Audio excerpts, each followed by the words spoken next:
Et bonjour mes amis, j'espère que vous vous portez bien pour continuer notre petite croisière autour de notre chère Île-de-France. Alors on vient de s'éloigner encore un peu plus de Paris, dans ce qu'on appelle sa grande couronne. En gros, on est un petit peu dans ce qui fait partie de sa banlieue lointaine. Mais en parlant de couronne, bienvenue à Évry-Courcouronne les amis. Alors, comme le nom l'indique très bien, on a là affaire à un assemblage de deux communes, Évry-Courcouronne, qui n'ont vraiment été regroupées administrativement qu'en 2019, ce qui fait en quelque sorte de cette ville la plus jeune des grandes villes françaises. Il faut savoir que juste avant cette année-là, avant d'être reliées sur le plan administratif, les deux communes faisaient déjà partie d'un même territoire, à savoir la ville nouvelle d'Évry, oui, une ville nouvelle, comme à Cergy-Pontoise.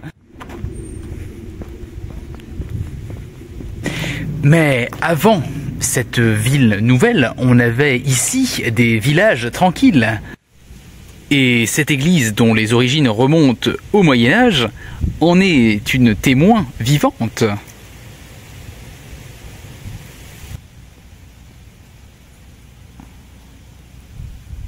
Et prolongeons quelque peu cette visite du vieil Évry.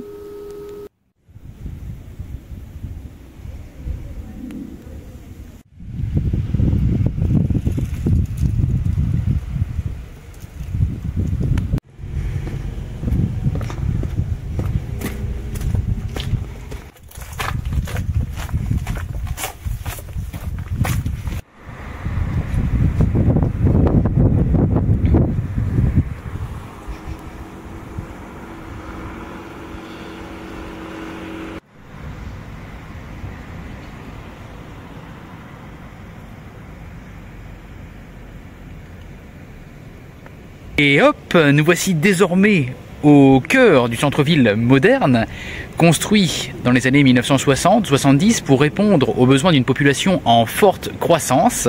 En tout cas là c'est tranquille, on est peinard, il n'y a vraiment pas foule. Ça fait du bien, je vais vous dire. La vache, colossale cette préfecture de l'Essonne.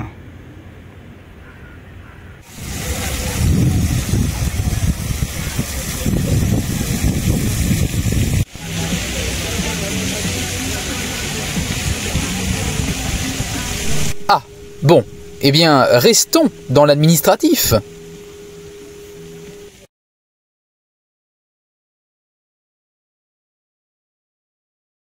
Merci à Caroline d'Évry pour la 55e. Et voici la cathédrale Saint-Corbinien d'Évry. Alors là, tout comme hier à Créteil, on continue dans nos joyaux de l'architecture moderne. Inaugurée en 1970, elle reflète le renouveau spirituel d'une ville en pleine expansion. Ses lignes audacieuses et son jeu de lumière intérieure offrent véritablement une expérience contemplative unique.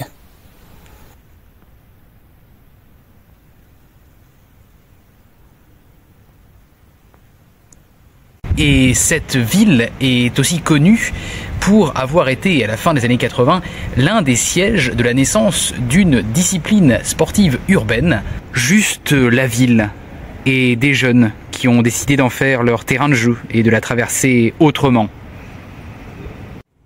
Rampes, murets, escaliers, tout était obstacle, tout était opportunité.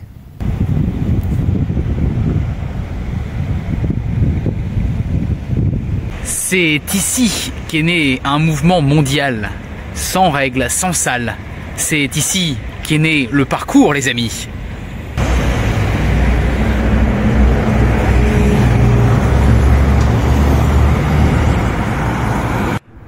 Petite parenthèse nature maintenant, avec un petit passage dans le parc Henri Fabre.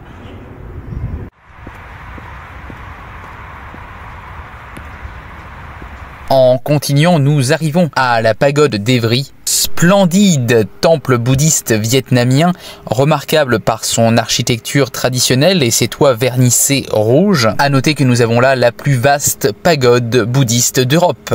Un véritable symbole de la richesse culturelle et spirituelle de la communauté asiatique locale. Un lieu vraiment magnifique, on a vraiment pas l'occasion de voir ça tous les jours. Sympa.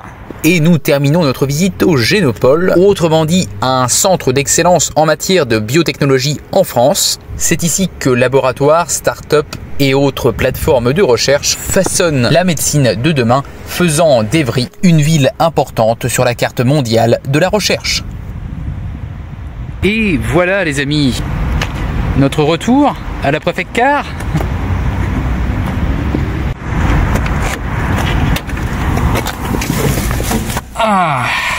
C'est donc sur cette note scientifique qu'il est temps pour moi de clore cet épisode. J'espère que la visite de cette capitale de l'Essonne vous aura plu. Ce que je peux dire en tout cas, c'est que c'était vraiment tranquille, hein, que ce soit le village ancien, mais même après je pensais que j'allais arriver dans une ville vraiment bouillonnante, bruyante, mais pas du tout. Hein, on sent vraiment qu'on s'éloigne de la capitale, hein, et de son tumulte. Pour la suite, je vous donne à présent rendez-vous mercredi où nous partirons visiter notre dernière ville-préfecture d'Île-de-France. À très vite là-bas les amis. Et toi, pour ne rien manquer de l'aventure, je t'invite à t'abonner à cette chaîne YouTube et à me suivre sur les réseaux qui s'affichent ici. Allez, bisous, bisous!